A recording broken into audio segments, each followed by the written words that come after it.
자, 우리가 이제 다뤄야 되는 네 번째 소주제는 단계별 교육 제도입니다.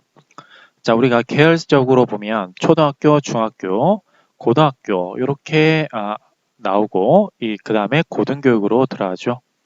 이때 중등교육을 정기 또는 후기로 나눠줄 수도 있고 고등교육을 우리가 4년제 대학을 나온다라고 했을 때 학사, 그 이외에 석사와 박사 이렇게 추가 과정이 있습니다.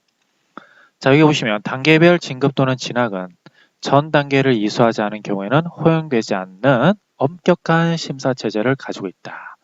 이때 보통교육이라고 하면 우리가 초등교육 플러스 중등교육이다. 이때 중등교육은 여러분들 전기와 후기로 나누지만 이걸 우리나라에서는 중학교와 고등학교 이렇게도 나눠볼 수 있습니다.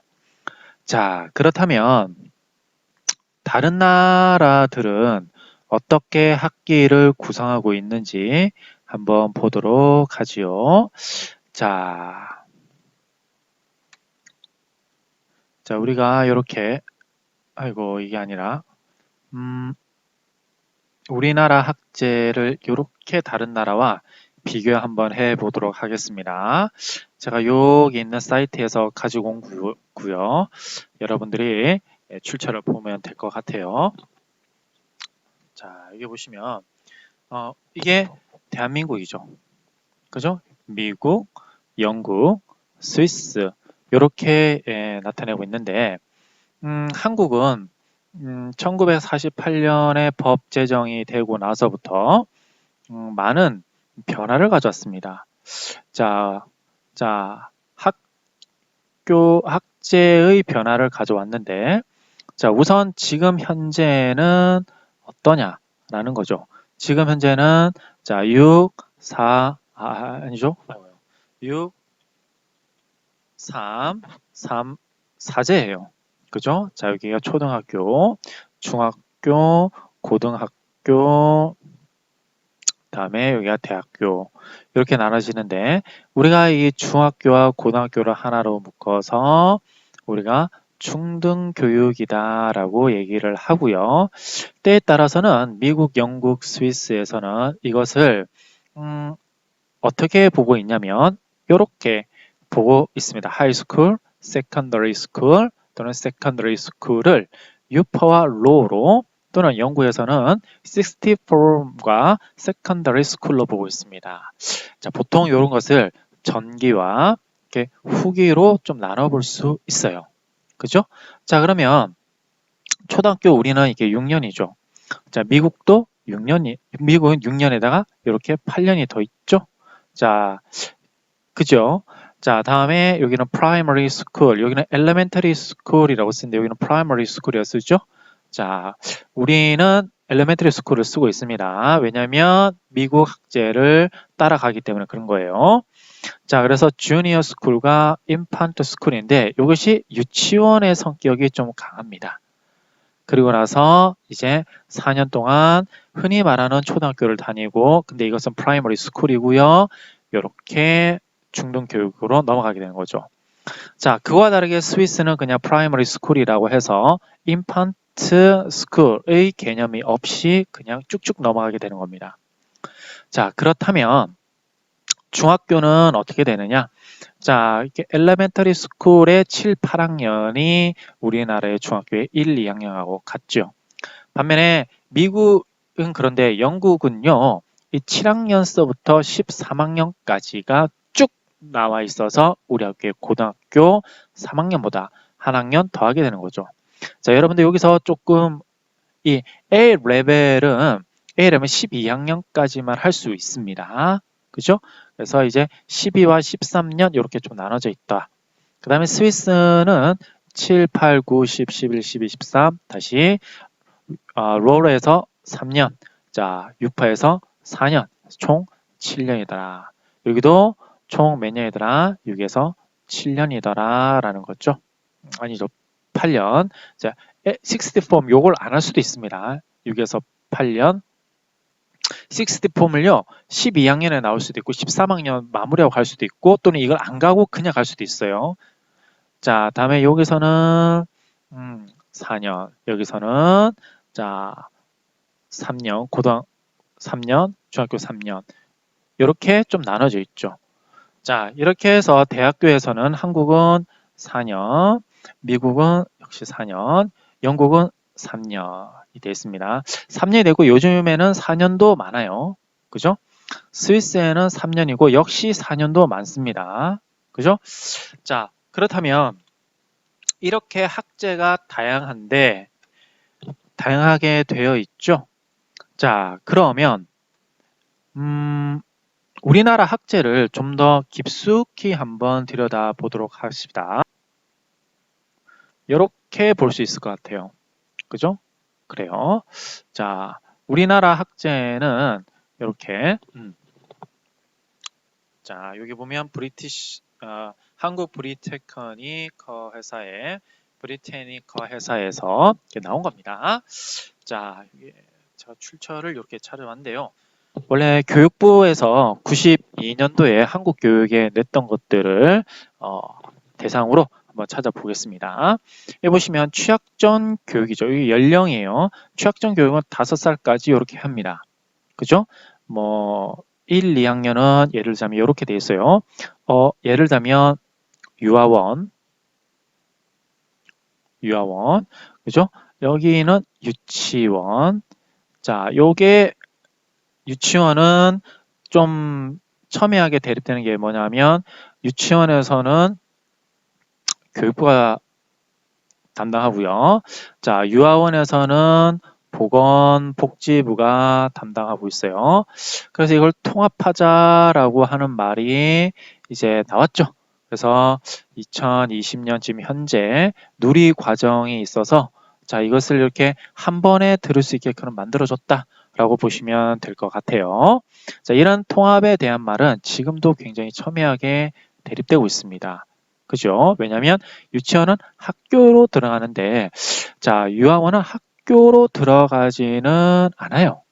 그죠? 학교로 들어가지 않으면 학교법, 이 법에 있어서 어떻게 적용을 받느냐가 자, 유아원은 굉장히 어려운 거죠.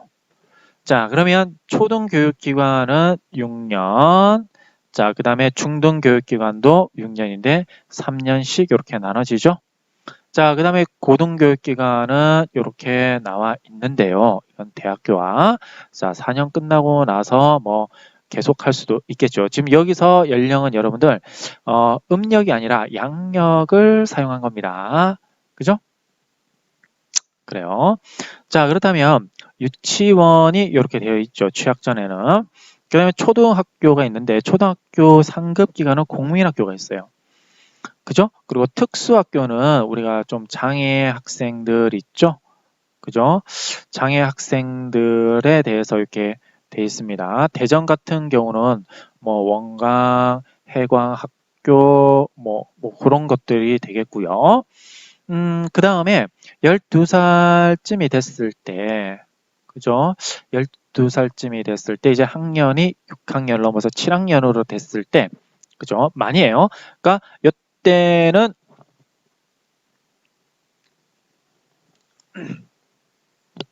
한 14살쯤 되겠네요. 그죠? 14살쯤. 자, 그래서 여기 보면 중등교육기관이 되는 건데요. 해서 이제 19살에서 20살 정도. 자, 이게 뭐 중학교 3년과 고등학교 3년 있죠? 근데 고등학교 중에서도 방송통신고등학교가 있어요. 자, 대전에서는 대전고등학교 옆에 방송통신고등학교가 있고요. 방송중학교도 있어요. 그죠? 자, 그 다음에 산업재부설고 산업재부설 중 똑같이 3년이에요. 특별학교, 특수학교도 3년이에요. 그죠? 자, 여기 보시면 고등기술학교는 1, 2, 3년이에요. 좀 이따 보여드릴게요. 기술학교도 역시 1, 2, 3년이에요. 고등국민학교도 1, 2, 3년이에요. 이때 고등이 들어갔다고 해서 고등학교가 아니에요. 자, 여러분들 여기 보시면 또 하나 알아둬야 될 것이 있는데요. 고등학교를 졸업하고 이렇게 갈 수는 있는데 아유 색깔이 안 보이네요. 자, 이게 고등국민학교가 나오고 나서 요렇게는 갈 수 있는데 요렇게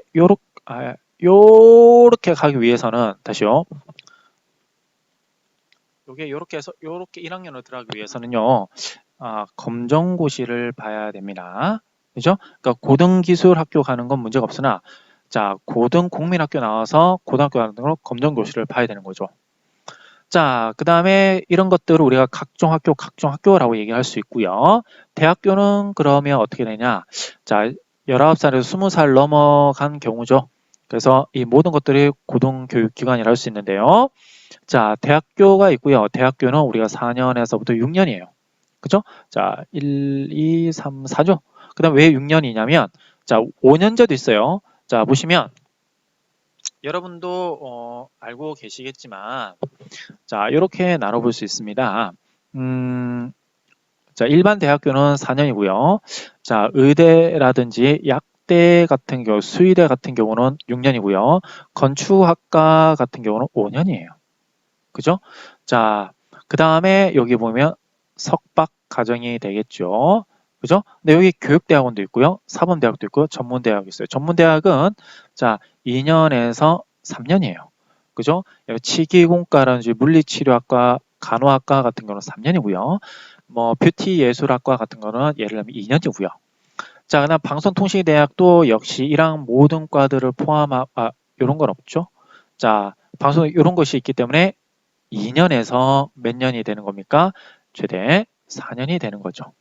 자, 뭐 각종 학교들이 이렇게 있습니다. 자, 이게 우리나라에서 얘기하고 있는 학제예요. 그죠? 자, 그렇다면 이러한 학제가 그렇다면 어떻게 발전을 해왔던 것일까요? 자, 그것부터 우선 또 보도록 하죠. 자, 그래서 우리는 이렇게 간략하게 한국, 미국, 영국, 스위스 이렇게 볼 수 있지만 이 내부적으로는 굉장히 복잡한 학교들이 있더라. 자, 그렇다면 여기서 하나 문제는 뭐냐면 자, 미국에서 유학하고 있는 애가 한국으로 전입해 옵니다. 그죠? 그러니까 전학생이 와요. 전학생이 전입해 옵니다. 그랬을 때 우리는 어떻게 따져줘야 될까요? 문제가 뭐냐면 자, 여기 있는 학생이 11학년에 오면 당연히 이렇게 고등학교 2학년 가면 되겠죠? 자, 다시 여기 영국에 11학년 있다가 가면 고등학교 2학년 가면 돼요. 그죠? 자, 이런 것들 수평적으로 다시 말하면 수평 이동은 문제가 없어요. 그죠? 자, 그런데 문제가 뭐냐면 얘네들은 9월 학기예요. 하지만 우리는 3월 학기예요. 자, 우리랑 3월 학기가 우리랑 일본이에요. 일본. 자, 그렇다면 이 3월 학기와 9월 학기가 달라요. 즉, 한 학기 정도가 차이가 납니다. 자, 이 말이 무슨 말이냐면 여기에서 올라가려고 하다가 온 학생들은 중학교로 가야 될까요? 고등학교로 가야 될까요? 자, 이게 참 곤란한 상황이 됩니다. 그죠?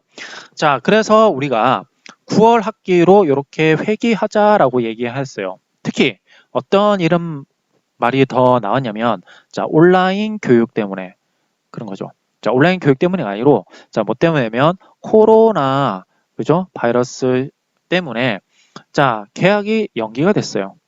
이참에 그래서 우리가 뭡니까? 9월 학기로 가자라고 얘기를 한 거죠. 하지만 자, 그렇게 해서 나온 것이 이제 9월 학기제가 되는데요. 그렇다면 나왔으니까 우리 9월 학기제에 대해서 조금만 더 알고 가도록 해보겠습니다. 자, 9월 학기제는 이렇게 다른 사람이 좀 정리를 해뒀는데요. 보시면 알겠지만 자, 2020년에 올린 거예요. 자, 뭐 쭉쭉쭉 나와 있습니다. 국민청원에서도 9월 신학기제 검토를 요구한다고 해서 뭐 3월 달에는 뭐 4,000명 정도가 이렇게 동의를 했네요. 자, 그렇다면 우리나라의 학제 변천은 이렇게 되어 있습니다. 뭐 개화기를 거쳐서 일제강점기 또는 미군정기를 거쳐서 1949년도에 교육법이 제정이 되고 이때는 4월이었죠. 자, 그러면서 61년 후 군사정부가 되면서 3월로 시작이 됐는데 학기 도중에 방학을 피해 학습 중단의 폐단을 해소하고 입학시험, 졸업행사 등을 1, 2월 방학 중에 끝내고 3월에 정상 수업 시행을 가능하면서 혹한기인 1, 2월을 방학기로 설정한다 라고 되어 있는 것입니다. 자, 이런 내용들이 있는데요. 자, 그러니까 우리나라는 미군정 시대를 거쳤기 때문에 미국의 학제를 따를 수밖에 없었죠. 그죠? 자, 하지만 그죠? 9월 학기제가 도입됨으로써 어떻게 될 수 있냐? 현재 OECD 소속 국가 중에 한국과 일본만 3월 학기제로 운영하고 있다. 이는 9월 학기제를 시도하려 했던 적이 몇 번 있었지만 경제적 사회적 부담으로 무마가 됐다라는 뜻이 되겠죠. 그래서 교육개발원의 한국교육개발원에 추산된 비용이 얼마 정도냐면 8조에서 10조에 달할 것으로 되고 있다. 하지만 어떻습니까? 그죠? 가을 학기로 해서 다른 나라와 학제를 조금 수평적으로 맞추는 게 어떻겠냐라는 말도 지금은 나오고 있다. 우리는 이렇게 알아두시면 될 것 같아요. 이것도 계속 말하고 있는 겁니다. 자, 그렇다면 단계별 교육 제도에 따라서 우리와 다른 나라의 관계를 제가 좀 설명을 드렸습니다. 자, 그렇다면 이렇게 좀 복선형과 단선형이 나오죠. 자, 그러면 복선형과 단선형이 뭐냐? 고등교육이 참 이거 들어가기 전에요. 좀 나중에 나올 것 같지만 우리가 공민학교가 나왔습니다. 그죠? 공민학교가 나왔습니다. 자, 이런 것들은 뭔지 한번 쭉 보도록 하겠습니다.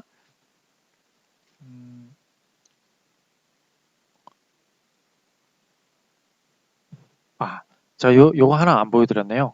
여기 보시면, 자, 우리 2020년대에도, 자, 이렇게 할 수 있죠? 자, 우리가 뭐 했어요? 2020년에도, 자, 9월에 해야 돼요. 왜냐면, 다른 외국과, 그죠? 일치시키기 위해서요. 뭐를? 학제를요. 그죠? 자, 근데 이런 내용들이 언제도 있었냐면 2011년에 있었어요. 그죠? 한번 봅시다. 이러면 2011년 9월 학기제 도입을 추진한다라고 했었는데 안 됐죠? 왜 안 됐을까요? 돈이 많이 들으니까 그런 게 있죠?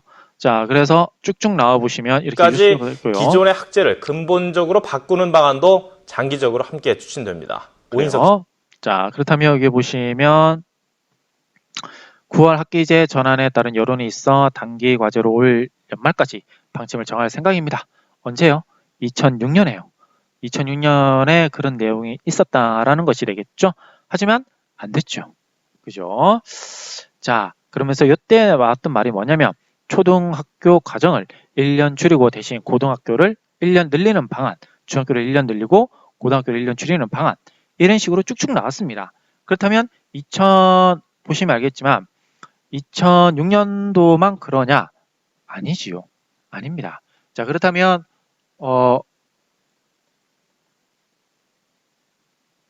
여기 한번 보겠습니다. 그러면 2006년도만 그러냐? 그건 아니에요.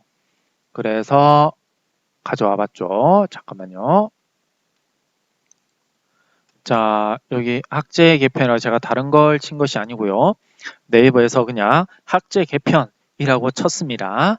자, 그랬더니 이렇게 나왔네요. 조금 컴퓨터 느리니까요. 자, 여러분들 우리가 고등교육을 받고 있으니까 이런 내용들의 사회 현상에서 일어나고 있는 현상들을 여러분들이 교육 제도론적 관점에서 이해하고 또 궁극적으로는 의견을 낼 수 있어야 됩니다. 자, 그래서 이런 주제들이 교육 제도론에서 다루는 이슈들이다라는 걸 제가 최대한 많이 보여드리려 한다는 점을 자, 인식해 주시고요. 자, 2017년도에 보시면 서울교육감 조희연 선생님께서 교육감께서 초등학교 5학년, 중학교 4학년, 고등학교 3학년으로 학제 개편하자라고 얘기를 했습니다. 자, 이게 어마어마한 일이었어요.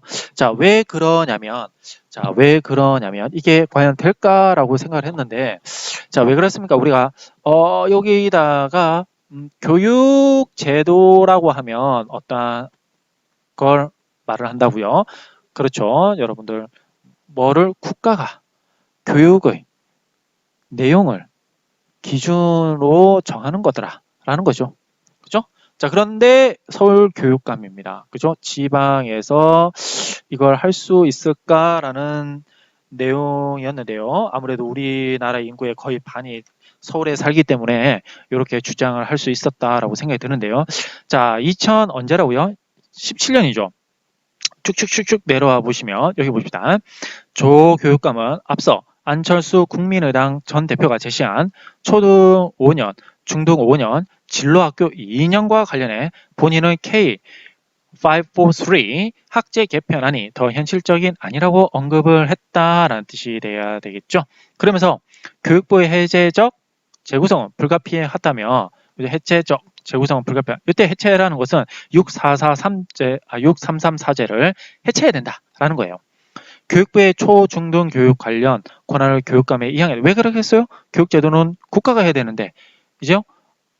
지자체, 교육지자체의 장인 교육감이 할 수가 없잖아요. 그러니까 그런 걸 다 이양해 줘야 된다라고 했는데, 자, 이 내용들을 떠나서 안철수 전 대표와 조효한 교육감의 학제 개편안 제안 내용을 비교해 보면 현행은 6334제죠. 633제죠. 초중 고등학교예요. 자, 초등학교 과정을 만 6세 입학을 해서 그러니까 지금은 8세죠. 8세. 그죠?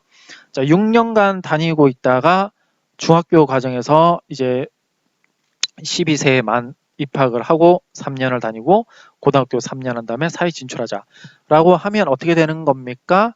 자, 예전에 비해서 그죠?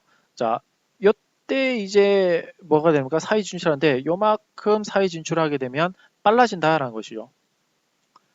그만큼 사회 진출이 빨라지면 직업을 얻기가 좀 더 편안해질 거 아니냐라는 겁니다. 그러면 노령 인구의 감소된 노동력을 이걸로 대체할 수 있지 않을까라고 얘기를 하는 것이었죠. 그죠? 자, 그랬더니 안철수 후보는 이렇게 얘기했습니다. 안철수 국민의당 대표는 그렇게 할 게 아니라 이렇게 하자라는 거였죠. 잠깐만요. 이게 6, 3, 이게 3, 6, 3, 잠시만요. 자, 요거죠. 지금 현재는 6년, 자, 3년 이렇게 가자라는 건데요. 자, 그게 아니라 좀 더 내려와서 보면 안철수 국민의당은요. 이렇게 얘기했어요. 자, 이때 5년 하고 이때 다시 5년 하고요. 그러니까 중학교 과정이 되겠죠. 그러니까 고등학교 과정을 그죠? 2년을 하자라는 겁니다. 그러니까 17년에 사회 진출하자라는 것이죠. 그러니까 기존에 우리가 생각했던 것보다 어떻습니까? 그죠? 17년에 비해서 18년부터 나가는데요. 그죠? 17살부터 나가니까 1년 땡기자라는 것이죠. 그러면 그거에 대해서 이제 조희영 교육감은 뭐라고 하냐면 자, 이 부분이 차이가 나는 거죠. 초등학교 5학년으로 단축하는 건 맞지만 나이가 좀 다른 거죠, 나이가. 그죠? 나이가 다른 겁니다. 자, 그래서 9살이 쭉 내려보면 아니죠. 여기 10살에 초등학교가 되는 거고요. 그죠? 그리고 중학교도 이렇게 11살부터 시작이다. 이렇게 얘기를 하고 있습니다. 그래서 3년 나오고 3년인데 특이한 것은 14살 때 뭐가 있냐. 그죠? 자, 14살일 때 중학교 과정을 연장할 수도 있다는 거죠. 그죠? 중학교 4학년은 전환 학년제로 운영을 할 수 있다. 자, 부족하면 한 학기 더 1년을 더 다녀라 라는 말이 되는 거죠. 그래서 나가는 것은 사회 진출은 18살부터 된다라는 거죠. 그래요. 제가 이 부분과 현행과 이렇게 552제와 K543제가 조금 나눠서 말씀을 드렸습니다. 자, 그래요. 여기 보시면 이때 유치원 공교육 도입을 3살서부터 하자고 되어 있고 이 조희영 교육감은 K가 킨더라는 의미예요. 그래서 유치원 만 5세 아동 유아교육을 유아학교로 의무화하자. 그죠? 여기는 유치원이고 유아학교로 의무화하자. 그래서 여기를 초등학교 내에서 유학교를 넣자. 뭐 이런 말도 있었던 것 같습니다. 그렇다면 이게 보시는 바와 같이 2017년도에 있었던 말인데요. 그렇다면 2020년에는 그런 말이 없냐? 있겠죠. 그죠? 자, 그러면서 학제 개편으로 청년 첫 직장 연령 앞당겨야 된다라고 해서 자, 어디에서 얘기를 하냐면 이제는 국회 예산처가 저출산 고령화에 따른 생산 연령 감소를 대응을 위해 청년이 일찍 사회에 나가도록 학제 기간 단축을 적극 검토하고자 제안했다. 그래서 현행 초등학교 6년, 중고등학교 6년, 대학교 4년제 학제 기간을 유연하게 조정해 첫 직장 진출 기간을 앞당기자는 구상이다. 라고 얘기를 하고 있습니다. 쭉쭉쭉 나와 있죠?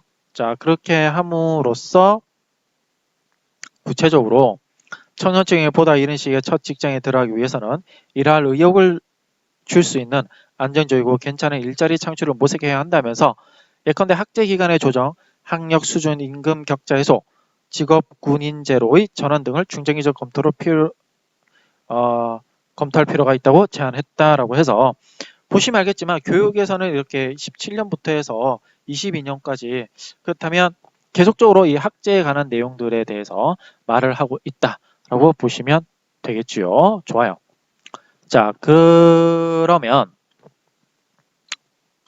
이런 내용들을 다루고 있는 것이 학제다라고 보시면 됩니다. 자, 그런데 그래서 단계별 교육 제도에 있어서 학제를 변경하는 거. 자, 그래서 이런 것들도 우리가 한번 알아볼 필요가 있었던 것 같습니다. 자, 그 다음에 해야 되는 것이요. 단선형과 복선형입니다. 자, 우리 단선형과 복선형 하면 여러분들이 좀 알고 계셔야 되는 것이 있는데요. 그 중에 하나가 요겁니다. 이렇게 좀 봅시다. 자, 단선형과 복선형제를 말할 때는 우리가 독일을 좀 빼놓고 얘기할 수가 없어요. 그래서 어떤 분이 이렇게 조금 얘기를 해놔서 이렇게 들고 왔는데요. 보도록 하겠습니다. 우리는 이제 유치원, 초등학교, 중학교, 뭐 고등학교 이렇게 쭉쭉 나와 있는 거로 보시면 되는데요. 이게 보시면 자, 독일 있고 이렇게 한국이 있죠. 자, 뭐 유치원, 초, 중, 고, 뭐 대학 진학 취업이다. 뭐 이렇게 해서 뭐 대학 진학은 17세부터 뭐 19세 이 정도에서 되고요. 그죠? 자, 뭐 취업은 뭐 22세부터 우리가 뭐 전문대는 뭐 22세 이렇게 되겠죠. 그다음에 이 24살 뭐 이 정도로 된다. 자, 그런데 독일은요. 3세에서 6세까지 유치원이 있고요. 초등학교 입학이 만 6세예요. 그러니까 만 6세니까 우리랑 비슷하죠. 우리도 만 6세에서 초등학교 입학을 할 수 있으니까요. 중학교 이렇게 돼 있고요. 그런데 이 중학교에서 이렇게 나눠집니다. 우리는 중학교에서 고등학교가 일반계고와 특성화고, 그죠? 이게 하나, 두 개 이렇게 나눠지죠. 그리고 이렇게도 우리는 우리는 전환할 수 있습니다. 그죠? 근데 여기 봅시다. 여기는 전환이 안 돼요. 전환 안 됩니다. 그래서 중학교에서 하우프트슐레와 레알슐레와 김나지움. 자, 김나지움은 여러분이 좀 들어볼 수 있는데요. 인문계열 학교에서 5학년에서 13학년입니다. 보시면 13학년까지 쭉쭉쭉 교육을 받는 거예요. 그죠? 그러면서 대학 진학이 36%죠. 근데 하우프트슐레는 직업준비학교고요. 자, 레알슐레는 역시 직업준비학교인데 조금 차이가 있어요. 그죠? 자, 학제는 5년에서 10학년을 다니지만, 그죠? 자, 여기서 임시 취업을 하고 직업학교 진학을 하면서 이렇게 들어가게 되는 거죠. 그죠? 마이스터 과정을 들어가고 있는 거고요. 자, 그런데 요 부분들이 결국에는 직업을 가는 거예요. 그죠? 여기는 인문사회, 우리가 흔히 말하는 교양이에요. 자, 여기 보시면 자, 좀 더 구체적으로 말씀을 드리자면 요렇게 하나가 직업이고요. 요렇게 하나가 직업이에요. 대학교까지 고등학교가 연결돼 있죠. 우리는 고등학교는 나오지만 대학교는 똑같이 가죠. 그죠? 그럼 이상하죠. 자, 직업을 위해서 갔다고 하면 끝까지 직업에 맞는 마이스터 과정을 가야지.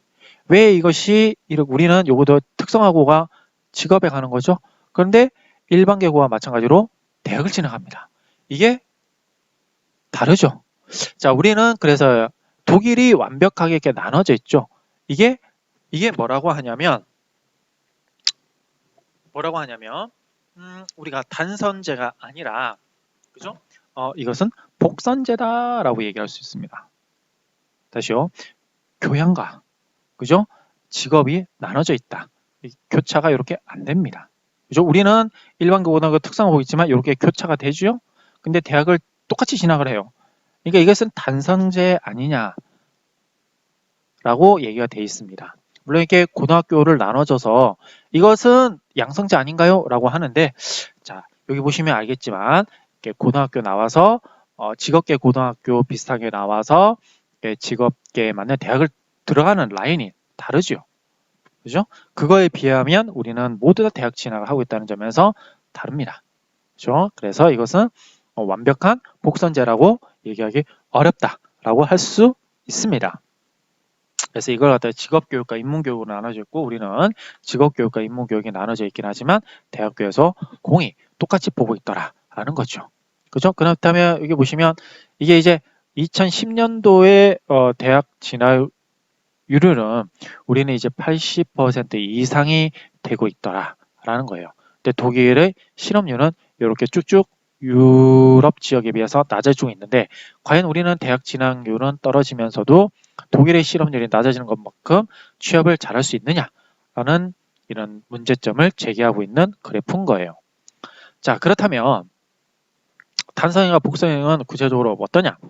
고등교육이 엘리트 교육 체제로 운영되어 소수에게만 진입이 허용되는 경우는 보통 교육 단계에서 고등교육으로서의 진학이 용이한 계열과 그렇지 않은 계열을 엄격하게 구별하게 되며 반대로 대중교육 체제로 운영되어 가능한 많은 사람들에게 기회가 제공되는 경우는 보통 교육 단계에서는 계열 간 구분을 엄격히 하지 않게 된다. 이때의 계열은 직업교육, 인문교육. 그러니까 우리는 대중교육 체제로 운영되어 있는 거죠.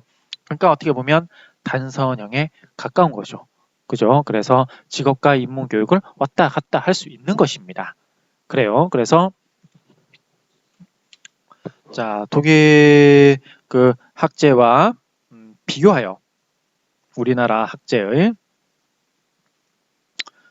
특성을 이렇게 단선형과 복선형으로 나눠서 말씀을 드렸습니다. 우리나라 학제는 그러니까 결국에는 단선형에 좀 더 가깝다. 왜 그렇다고요? 대중교육 체제를 기반으로 하고 있기 때문이다 라고 보시면 될 것 같습니다.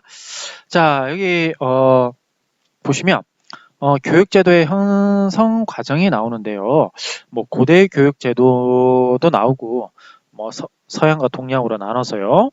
자, 여러분들이 한번 그냥 자료를 한번 찾아보시면 될 것 같고 교육사 시간 때 한번 내용을 보충하시면 될 것 같고요. 현대 교육제도만 한번 쭉 좀 보도록 하겠습니다. 네. 자, 봅시다. 문해혁명, 르네상스죠. 종교혁명, 산업혁명 등의 서구 3대 혁명을 거치면서 계급적 질서가 아닌 시민적 질서, 즉 지배와 피지배 사회가 아니라 근대적 합리성에 기초한 민주사회 질서로 탈바꿈되는 과정에서 그죠? 교육제도 또한 합리성과 민주성을 갖춘 모습으로 바뀌었다. 뭐가? 대중화됐겠죠. 국가화됐겠죠. 그리고 세속화됐겠죠. 자, 그런 내용들을 다루고 있는 것이 바로 이런 내용이에요. 여러분들이 이런 내용들은 조금 알고 계실 필요가 있습니다. 그러면 국가 현대교육제도에서는 이렇게 하시면 돼요. 국가화가 되었고, 그죠? 그다음에 세속화가 되었다라는 말인. 그러니까 옛날에는 종교 에서 교육을 시켰는데 이제는 그렇지 않다라는 뜻이죠. 그래서 보편화가 되었다라고 하는 거. 누구나 그러니까 귀족만 교육을 받는 것이 아니라 이제는 일반 시민들도 교육을 받게 되었더라라는 거예요. 자, 그럼 봅시다. 국가 제도화. 각 나라마다 전통 국가의 권력적 성격 그리고 신흥 자본 계층의 권력적 속성에 따라 교육 제도의 발전 과정은 상호 서로라고 할까요? 그러니까 서로 다른 과정을 밟게 된다. 자, 그래서 프랑스 한번 볼까요?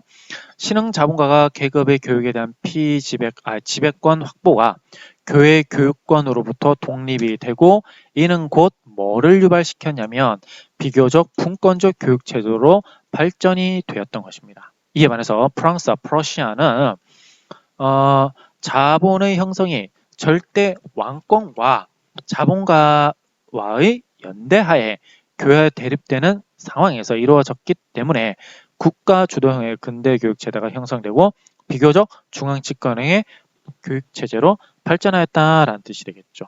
따라서 영국은요 각 구마다 조금 가지고 있는 달라요. 그죠? 그래서 장학사가 공통된 보통 교육의 교양을 학생들이 가질 수 있도록 각 학교를 돌면서 뭐가 되는 겁니까? 그렇죠? 장학을 하게 되는 겁니다. 그렇죠? 근데 반해서 프랑스는 왕권에 의해서 됐기 때문에 중앙 집권, 즉 국가 주도형으로 발전할 수밖에 없었다. 서로 다르다라는 거 좀 알아두시고요. 그렇든 이렇든 저렇든지 간에 그죠? 국가가 교육을 책임지게 되었다. 그렇다면 이거 봅시다. 산업혁명과 종교혁명 이후에 급격한 노동 생산성의 진대로 이제는 교육이 필요했던 거예요. 자, 다시요. 종교를 위한 교육이 아니라 생산성 확대를 위한 교육이 필요했다라는 것이 되겠죠. 그래서 민중들에게도 지식에 대한 접근을 허용하지 않고서는 그들의 생산력의 원천인 지적 능력을 배양할 수 없었다. 새로운 지배계급으로 성장한 자본가 계급도 전통 귀족들만이 독점해온 고급 문화, 지식 문화를 향유하는 요구가 높아졌다. 높아졌다. 자, 이렇게 이런 것들은 제가 좀 수정할게요. 지식이 모든 계층과 계급에 확산되면서 더 이상 지식이 종교적 차원의 비밀이 아닌 세속적 지식으로 변모하게 되었다라는 뜻이 되겠죠. 자, 그러니까 여기서 말하는 것은 옛날에는 뭐였습니까? 그죠? 그림을 그려야만 했던 겁니다. 그죠? 종교화가 나왔어요. 그죠? 근데 이것이 세속화되고 하면서 인쇄술로 바뀌게 된다. 뭐 그런 식으로 바뀌게 되는 거죠. 뭐 이렇게 생각하시면 돼요. 그죠? 자, 또 한번 보시면 보편화를 한번 보겠습니다. 산업사회의 형성과 국부의 확대를 위해 교육의 기회 확대는 필수적으로 필요했다.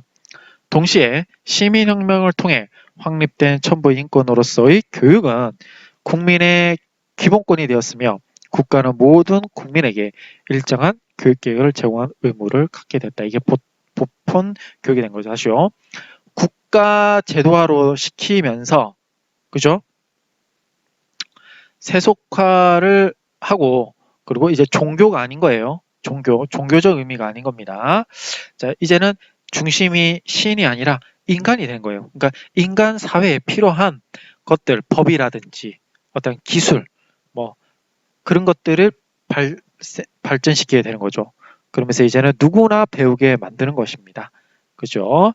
자, 이렇게 세 가지 특징을 가지고 있는 것이 우리 현대 교육 제도의 발전에 있어서 나타나는 특성이다라고 보시면 됩니다. 자, 그렇다면 우리나라 한국 교육 제도의 현재와 미래는 어떻게 될 것이냐라는 거죠. 그래서 제가 좀 정리를 해뒀는데요.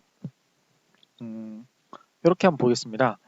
1949년 12월 어떤 데서는 1948년으로 대부도 있는데요. 자, 정확하게 49년 12월 교육법 최초로 제정되고요. 자, 그러면서 49년도부터 6334제의 골격을 가지게 되는데 미국 학제를 따르게 되는 거죠. 자, 1950년대부터는 2년제와 4년제 초급 대학을 설치하게 되고요. 중고등학교가 분리되는 것이죠. 자, 60년대에 들어서는 초급 대학 수준의 간호학과를 신설하고요. 70년대는 2년제, 3년제 전문 대학을 설치하게 되고 80년대에 들어와서는 실업고등학교 없어지고 전문학교는 전문대학으로 변경이 되고 자, 90년대에 들어와서는 교육대학은 4년제가 되고요. 자, 그리고 이제 방송중학교가 91년도에 폐지가 돼요. 자, 기본 학제는 자, 이렇게 돼 있는데 초등과정은 국민학교 자, 이런 것들도 제가 이렇게 조금 정리를 해 드리겠습니다. 네. 여러분들이 뭐 초, 중, 고등학교는 뭐 어려움 없이 이해할 수 있을 텐데요. 여기 보시면 이렇게 보시면 고등기술학교라든지 그죠? 공민학교라든지 고등공민학교가 나옵니다. 자, 그에 대한 내용들을 이렇게 살짝 한번 보도록 하죠. 이렇게 보겠습니다. 나무 위키에서 가져왔는데요.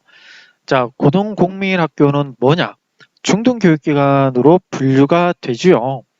자, 초중등교육법 제44조에 의하자면 고등공민학교는 중학교 과정의 교육을 받지 못하고 제13조 사망에 따른 취약 연령을 초과한 사람 또는 일반 성인에게 국민생활에 필요한 중등교육과 직업교육을 하는 것을 목적으로 한다. 그래서 성인이 대상일 수도 있습니다. 따라서 1년 내지 3년의 그 수업 연한을 가지고 있고요. 자, 입학할 수 있는 사람은 초등학교 또는 공민학교를 졸업한 사람이다. 자, 또는 27조 2 제1항에 따라 초등학교를 졸업한 사람과 동등한 학력이 인정되는 시험에 합격한 사람, 검정고시 있는 사람이죠. 자, 이런 사람인데요. 그러니까 쉽게 말하자면 중학교 다니시기를 놓친 사람들을 위한 학교다라는 뜻인데, 근데 여기서 조금 보시면 여기 봅시다. 대다수의 고등공민학교들은 1960년대 이후 시설을 확충하여 정규 중학교로 전환됐습니다. 근데 86년도를 기점으로 학력 인정 평생 교육시설로 전하거나 그 위에는 상당수가 폐교되면서 없어졌다. 그래서 1910년도에는 3개만 남아있어요. 그죠? 그 중에 하나를 제가 보도록 하겠습니다. 그죠? 자, 이렇게 보시면 동성학교인데요. 동성학교는 하남시에 있죠. 자, 그래서 여기 보시면 1학년 내지 3학년을 이수하면 이제 나가는데요. 교직원 소개를 보시면 이제 학교장 인사가 있으니까 여기 보시면 뭡니까? ORG로 나가죠. 우리가 MS라든지 HS 이렇게 들어가지 않습니다. ORG로 나가기 때문에 우리가 좀 다릅니다. 그죠? 자, 그런데 학교라는 말도 안 쓰고 있죠. 동성 아카데미라고 쓰고 있습니다. 교직원 소개를 보시면 뭐 교장 선생님부터 해서 교목 그리고 쭉쭉쭉 나와 있죠. 뭐 조리도 있고요. 교감선생님도 계시고요. 교무부장님도 계십니다. 근데 보시면 알겠지만 교육과정이 우리가 생각했던 거와 좀 다르죠. 그죠? 자, 이런 것들로 보았을 때, 자, 이런 것들은 뭐 고등공무원학교가 이제 학력 인정을 해주냐, 안 해주냐, 이런 문제가 좀 있었습니다. 자, 그래서 나온 것이 뭐냐? 2002년에 진북 고등공민학교 교장이 고등공민학교 졸업한 자에 대하여는 중학교 학력을 인정하지 않는 것이 위헌이라며 헌법소원을 제기한 바 있으나 헌법재판소는 합리적 이유 있는 차별이라고 보아 청구를 기각하였다. 다시 말하자면 요거죠. 그죠? 고등공민학교를 졸업한 사람이 고등학교에 진학하려면 중학교 졸업 학력 검정고시에 합격하여야 한다라는 것입니다. 자, 이런 부분이 조금 문제가 되어서 어떻게 되냐면 중학교로 많이 전환이 됐던 부분입니다. 자, 그렇다면 우리가 공민학교는 뭐 초등학교 과정인가 그렇고요. 고등공민학교인데 여기 보시면 고등기술학교가 있습니다. 그죠? 자, 그건 이렇게 제가 한번 보여드릴게요. 역시 나무 위키에서 고등기술학교를 찾아보면 이렇게 볼 수 있습니다. 좀 느리네요. 보시면 이렇게 이렇게 나와 있죠. 뭐 초중등교육법 54조 고등기술학교에 대한 내용이 있고요. 자, 수업 연한은 1년에 3년이고 중학교 또는 고등공민학교 3년제를 졸업한 사람 1, 2년 갔다 안 돼요. 3년제를 졸업한 사람 자, 학력 인정되는 사람 검정고시를 통과한 사람이죠. 자, 이때 고등공민학교를 통과하면 검정고시 없이 될 수 있는지는 좀 더 알아봐야 됩니다. 같은 경우는요. 자, 여기 보시면 알겠지만 고등공민학교를 들어가면 이런 내용이 있거든요. 자, 그러면 여기에 이제 조금 추가적으로 말하면 학력 인정이 안 된다고 했었는데 학력 인정을 해주는 경우도 여기 보세요. 고등기술학교죠. 자, 그러니까 여기 고등공민학교를 다시요. 이렇게 합시다. 자, 우리가 이렇게 나눠볼 수 있어요. 그죠? 중학교.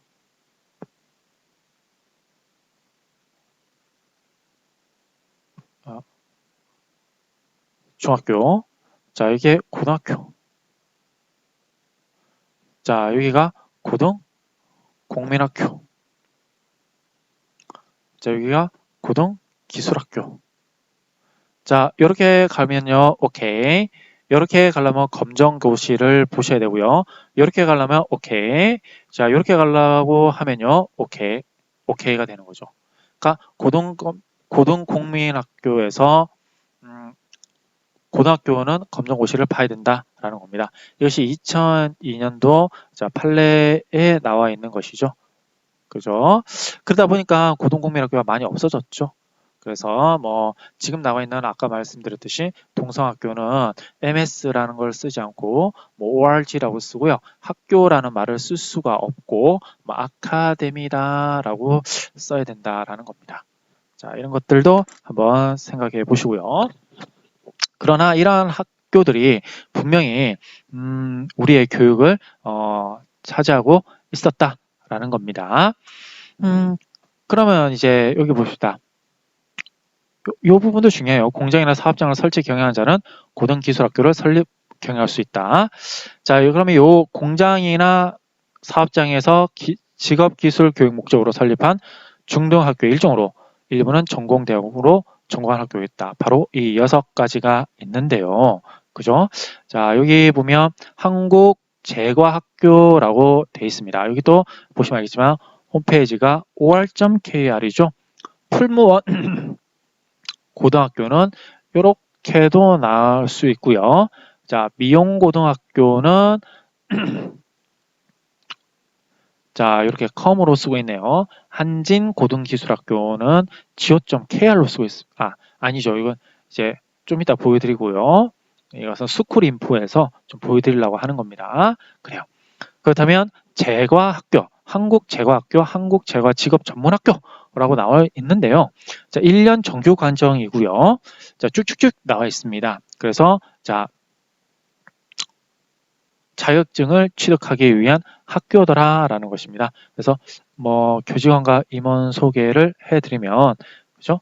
뭐 이렇게 이사장님이 계시고 뭐 임원 명단도 있고요. 그러면서 뭐 교무과와 강사진과 행정실 이렇게 뭐 나눠지고 있네요.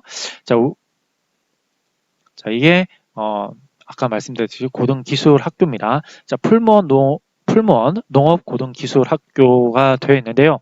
이게 풀무원 학교 하면 우리가 대안학교로 많이 알고 있는데요. 자, 그래서 쭉쭉쭉 나와 있다. 한번 이런 학교들도 있구나라고 보시면 될 것 같습니다. 자, 미용도 관련돼 있고요. 그죠? 뭐 금호 미용 예술 학교가 있는데 뭐 금호재단, 그 재단법인 금호학원은요. 중학교와 고등학교를 이미 가지고 있습니다. 그죠? 네, 광주에 있는데요. 굉장히 큰 학교 중에 하나입니다. 자, 그렇게 돼 있는데요. 최근에 조금 눈여겨볼 것이 여기 있는 한진고등기술학교가 최근에 생겼어요. 이게 최근에요. 그래서 보시면 이렇게 교원이 5명이고 학생이 120명인데요. 설립이 1965년도에 나오죠. 그죠? 근데 최근에 생겼다는 말이 무슨 말이냐면 1년 과정만 있습니다. 여기서는 1년 과정만 이렇게 조금 운영되고 있다. 뭐 그렇게 아시면 될 것 같습니다. 자, 보시면 알겠지만 이거 같은 경우는 이렇게 초, 중, 고등교육기관 이렇게 나와 있더라. 예전에 아까 제가 우리나라 학제를 보여드렸을 때 했던 것으로 알고 있습니다. 자, 그러면 한국 학제의 미래의 과제는 유치원 교육의 공교육 문제와 전문계 고등학교의 성격 또는 뭐 국민공통교육과정 K-12, 전문대학원 제도, 고등교육 제도 뭐 이런 것들이 있는데요. 그 중에서 요거 한번 보겠습니다. 자, 이런 이슈들을 여러분들이 조금 보고 교육제도론적 측면으로 생각을 해주시면 교육제도를 배우는 소개의 목적을 달성했다라고 할 수 있는데요. 그 중에 하나가 바로 전문대학원 제도와 고등교육 학제의 개혁이라고 할 수 있습니다. 자, 그러면 이게 뭐냐? 자, 요거 한번 보도록 하죠. 네, 이렇게요. 우리가 임용을 준비하는 학생들이 있을 수 있으니까요. 이렇게 자 보겠습니다. 이 데일리에서 나왔던 건데요. 교사 신규 채용 줄인다. 교대 사범대 통합 윤곽이 되어 있습니다. 언제 나왔냐면 작년에 나왔어요. 왜냐하면 교대 학생들을 많이 못 뽑는다고 그렇게 하다 보니까 교대 학생들이 데모를 했습니다. 그죠? 그 교대는 특수 목적대이기 때문에요. 이것이 취업을 하려고 하면 되게 어렵습니다. 그죠? 자, 그래서 데모를 하게 됐고 이에 대해서 인원 수급, 교원 인원 수급을 위한 방안으로 통합 논의를 하게 된 겁니다. 그죠? 그래서 2022년부터 교대 정원을 조정하면서 감축을 본격적으로 실시를 하는데 요거 있죠. 하면서 어떻게 하면 교대와 사범대 등 교원 양성 체제 개편에 나서는 것이다. 그죠? 그래서 이름은 내년, 그러니까 올해죠. 기준을 마련해요. 새로운 중장기 교원 수급 계획을 마련할 계획이다. 그래서 2030년까지 중장기 교원 수급 계획을 마련할 것이다. 라는 것이죠. 이때 1인당 학생 수는 2018년 초등 기준 16.4명을 2022년까지 OECD 국가 평균 수준인 15.2명으로 낮추는 방안이 남겨져 있다라는 거죠. 그러니까 교사 신규 채용도 줄어들게 된다라는 겁니다. 그죠? 인구가 급감할수록 교사 신규 채용인을 감축하는 시기도 기존 계획보다 앞달려질 가능성이 크다라는 겁니다. 그래서 여기 보시면 자, 교대와 교원대를 평가했고 자, 교원 양성 기관 역량 진단에 따라서 2020년에는 일반대, 2021년대는 전문대를 평가하기로 했다. 평가 결과에 따라 2022학년부터 내후년이네요. 교대와 교원대 일반대 정원 2023년부터는 전문대 정원이 조정된다라는 겁니다. 그래서 전반적으로 교원 양성 체제도 개편된다라고 되어 있는데 우리가 궁금한 것은 이거죠. 보시면 알겠지만 출생아 수가 지속적으로 줄고 있어요. 합계 출산율도 줄고 있습니다. 그죠? 실제로 18년도에는 한 명이 안 돼요. 그죠? 출산율이. 그렇다면 우리는 어떻게 되냐라는 겁니다. 그죠? 자, 그래서 이런 내용들을 바탕으로 해서 쭉쭉쭉쭉 나온 것이 그죠? 자, 교대와 사범대를 통합하는 건데 이렇게도 한번 보겠습니다. 그러면 이렇게요. 교대와 사범대를 통합하는데 언제부터 논의가 있었냐? 2017년도에 벌써 아이디어가 나왔다는 것이죠. 자, 천세현과 정혜라 선생님이 말씀하셨는데 자, 우리가 논문을 다 읽기보다는 이렇게 한번 봅시다. 자, 그래서 81년대 2년제가 4년제로 바뀌고 교육대학원은 64년대 교원 재교육을 위해 설립되었고 쭉쭉쭉 하다 보니까 학계는 대학원 수준으로 수준 양성으로 학부 4년 대학원 2년 체제를 대체로 선호한다. 선진국은 사회 변화에 따른 교육과정 편성에 용이하고 교원의 융합적 전문성 강화가 가능한 대학원 수준의 양성 경향을 보인다. 그래서 우리나라도 어떻게 해야 되느냐? 실무 위주의, 현장 실무 위주의 교원 양성 과정이 전개되어야 한다라고 얘기하고 있는 겁니다. 그죠? 그러면서 뭐 우리가 4주 내지 8주로 되어 있는 뭡니까? 교생 실습도 쭉쭉쭉 더 늘려야 되는 것이고, 그렇다면 우리는 궁금한 게 과연 임용고시를 봐야 되나요? 그렇죠. 아마 볼 것 같은데요. 자격 요소로. 왜냐하면 로스쿨도 들어갈 때 리트 시험을 보죠. 그리고 나올 때도 변호사 시험을 보는 바와 같습니다. 근데 이런 내용들이 굉장히 이슈가 되다 보니까 어떤 학생이 이렇게 질문했어요. 그죠? 자, 질문이 조금 교육대학원 진학정보 커뮤니티에서 질문했던 내용인데요. 자, 보면 이제 얼마만큼 이 학생이 답답하고 있는지를 알 수 있습니다. 그죠? 자, 교육대학원과 교육전문대학원의 차이가 무엇인가요? 라고 되어 있습니다. 그랬더니 쭉쭉 몰라요. 그죠? 모릅니다. 그죠? 그래서 이런 내용들에 대한 것들도 우리가 생각을 해 보아야 되는데, 그런 생각들은 기본적으로 교육 제도론에서 다루고 있다라고 보시면 될 것 같습니다. 저는 이제 개인적으로는 교육 전문 대학원 제도가 생겨야 되지 않나라는 생각도 해보곤 합니다. 좋아요. 이렇게 해서 우리가 전반적으로 교육 제도론에 대해서 얘기를 드려봤습니다. 여러분들이 이걸 봤을 때 이런 오타들이 있네요. 그죠? 자, 그래서 이런 내용들이 있습니다. 우리가 고교학 조금 더 얘기하자면 국가 교육 제도라 함은 국가가 교육의 내용을 기준으로 삼는 것인데, 이러한 것들을 이론적으로 접근하기보다는 현실에 있는 어떠한 이슈들이 있습니다. 자, 어떠한 이슈들이 있냐면 그죠? 사립 유치원의 에듀파인 사용하는 것들, 자, 9월 학기제 만드는 거, 또는 학제 개편되는 거요. 요즘에 조금 더 많아오면서 온라인 수업을 어떻게 만들 수 있는지에 대한 학제 변경, 그죠? 자, 그 다음에 고교 학점제도 있죠. 자, 고교 학점제도 있고요. 대학교에서는 이제 학생 인구 급감에 따라서 교원 수급 정책 변화, 그러면서 교대와 사대 통합 논의 이런 것들을 이렇게 쭉쭉 하고 있는데요.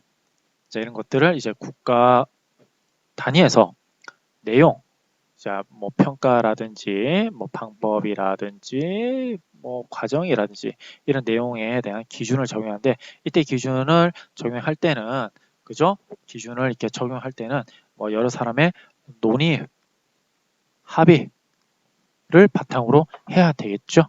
그죠? 그러기 위해서는 아무래도 논의와 합의를 하기 위해서는 과거의 선례가 있어야 되니까, 그래도 교육사의 측면에서 이것들을 많이 바라보게 되더라라는 거였습니다.